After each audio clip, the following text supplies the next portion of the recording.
day ko ngayong August. Punta ako sa Orchard Hotel sa church ng aking best friend. So, kaso nga lang naligaw yata ako, guys. Matagal na ako, hindi ako nagsimba doon. Kasi nga pinakain ko muna si Nini at Mickey dahil hindi magaling-galing. Iwan ko anong nakakain nila. Kasi nga laging nagsusuka si Nini. Pinadokbet naman na namin. Then anuhin ko nga doon sa vet, advanced vet care sa Bedok bukas. Dito na nga lang ako sa taas, guys. Pagbaba mo, MRT na agad. Ay, pagtaas mo, shopping mall na bus stop. O, di maganda. At ayan, punta ako doon sa Orchard Hotel. O, pwede naman palang tumawid doon kanina. Diba?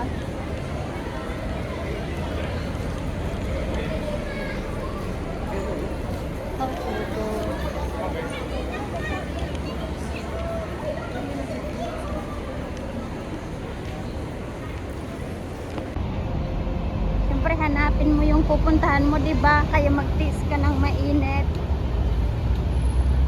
So, hindi ko alam kung saan ako pupunta ngayong off day ko. Basta punta muna ako sa Orchard Hotel. Asan ba yung pupunta? Ayun na yung isitan.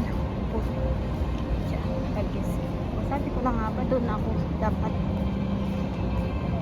Diba? Ayan na nga, guys. Mainit-init na pala.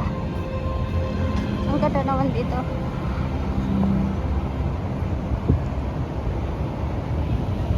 Wala pa akong photo dito, guys. Pauwi na sa Pilipinas. Hindi ka pa nag-photo.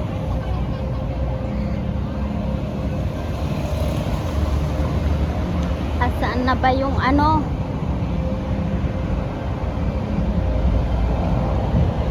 saan ba yung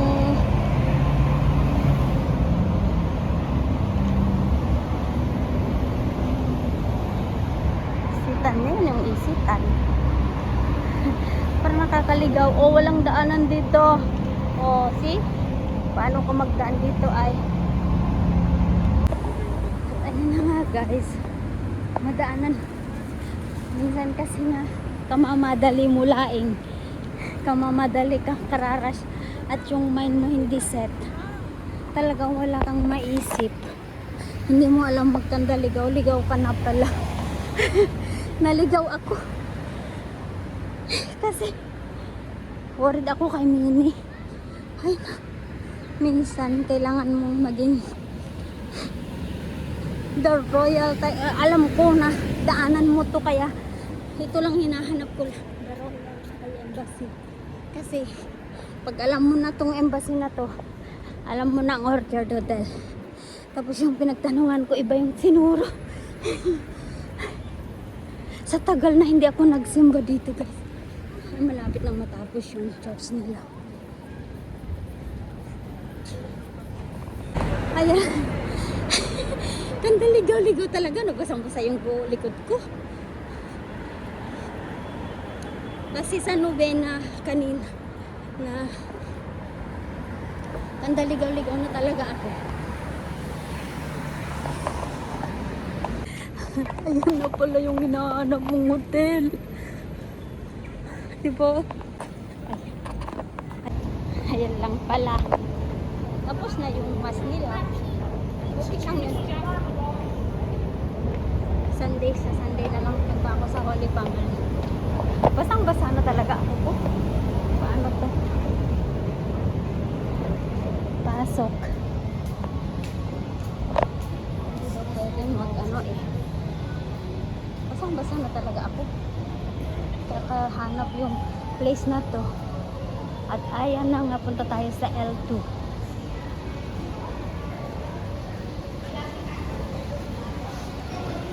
Or one big message, gusto ko pong iuwi nyo to lahat.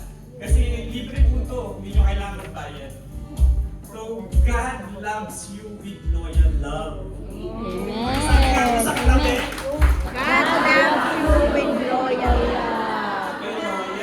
God's love you with loyal love. Noong unang panahon, ang basa ko dyan, yan eh. So our talk by, brothers and sisters, let us pray. Ano po Sino po sa inyo ang may mga kaibigan? Mahal. Totoo po yan kasi ako po ay nakaranas sa rin ng ganyan na alam ko po paano huminga ng malalim. So, araw-araw na ginawa ng Diyos yan ang ginagawa. Lalong-lalo na pag matigas ang ulo ng mga anak ko. So, try lang natin, very quick, hingang malalim. Slowly exhale at sabihin, tapat ang Panginoon sa akin. Tapat ang Panginoon sa akin. Alright, one more time. Deep inhale, inhale God's loyal love. And exhale slowly, tapat ang Panginoon sa akin. Tapat ang Panginoon sa akin. Pero may napansin ba kayo? Feel? Pwede. Akala ko jijil eh. Ang English ng umay. Ang kahulugan po niya ay long nostrils po. So today, pag-uusapan po natin ang panglimang katangian ng ating Panginoon in love. So sa Tagalog po ay puskus ng pag-ibig ang ating Panginoon. Amen? Amen. So God abounds in love. Meron din po yung katumbas sa salitang Hebrew na ang tawag ay God abounds in Kesed. God abounds in Kesed. So it's a Hebrew word na ang ibig sabihin ay steadfast love, unconditional love. So yan po yung mga pag-ibig na napakalalim, hindi natin halos maaraw. May kanta po yung steadfast love eh, pero hindi ko po kakantahin. Magbukin naman eh. Nung huling nagtukang kumanta ako, bumagyo eh, sa Pilipinas. So yun po yung ibig sabihin ng Kesed, malalim na pag-ibig ng Diyos sa atin. Unconditional kahit na magkasala tayo paulit-ulit, tumalikod tayo paulit-ulit. Paulit-ulit. Fitness, Pilipinong doktor, Pilipinong point po natin na parang mga magulang, kapatid, kamag-anak ang ating mga pasyente. Hindi natin Kesed is a deep concern that moves to act generously again and again and again. Grabe, ayaw sumuko, no? Never give up. Definition said that it's a deep concern again and again and again and never give up. Meron po akong pasyente ngayon, he's a long-term patient, bedridden. The difference. God doesn't love you except God. Because God doesn't. Sabi, naglalakad ba kayo? Naglalakad pa. Tapos sabi ka minsan kay Pablo, ano nga yung tagline natin sa sa ORS?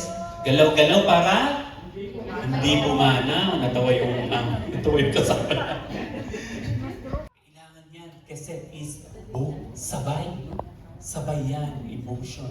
And Kesed is deep affection and enduring commitment. No? You feel concerned, you feel concerned. And because you care, you act. Kaya pag nakikare, provides for them, this is how they repay. Is goodness. Important rules of life. Sabi niya, and what does the Lord require of you? To act? Number 1. And 2, love, mercy, kasi, and 3, and to walk humbly with your God.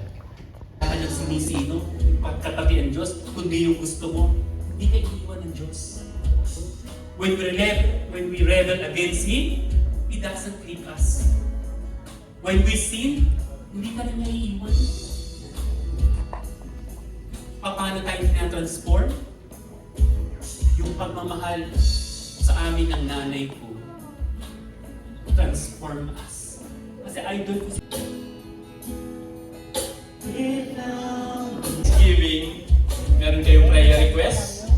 isulat nyo lang, ano, lagyan nyo ng pangalan, ano.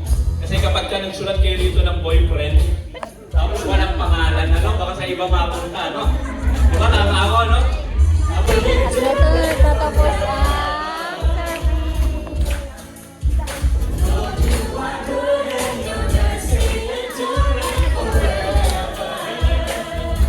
ang ayan. Natapos na. Meron pa akong good news. On December, pinaka the best Wacky, my prize from me. Hello, secret. Ano yan? Let's go.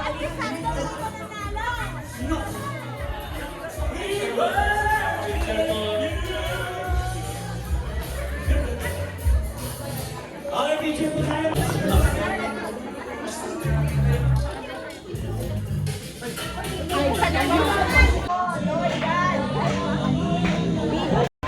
Ayan na, natapos na ang first guys. Ayan. Gagawa na sila ng pagkain. Ayan.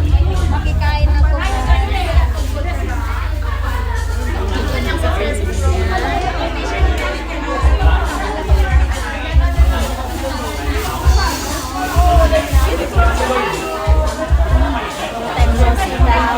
Siyempre matagal lang hindi nagsimba dito guys. Malayo kasi.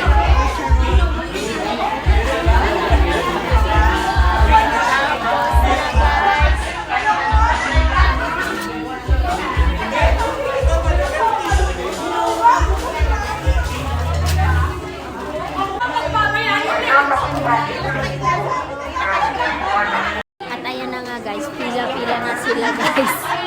Pila na daw. Ay! Natapos na sila guys.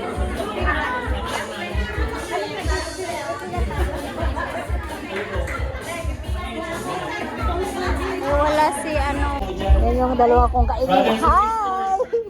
Press sila at masaya daw dito. Dahil dyan.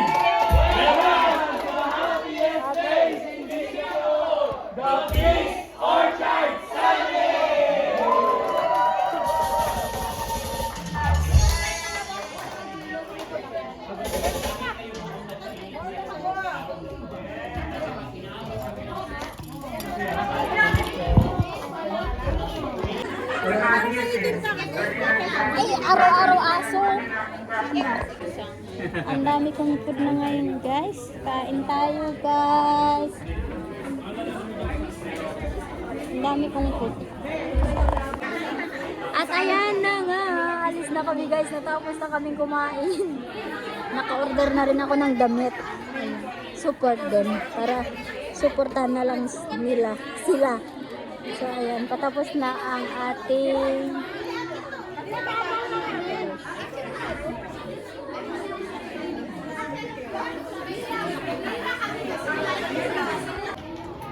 ayan na nga, natapos na Juniper pala. Akala ko Jupiter. Juniper. Ang cute yung bata. May libreng kape, ganon. Tubig. Ay, tapapan ko nga yung tubig ko guys.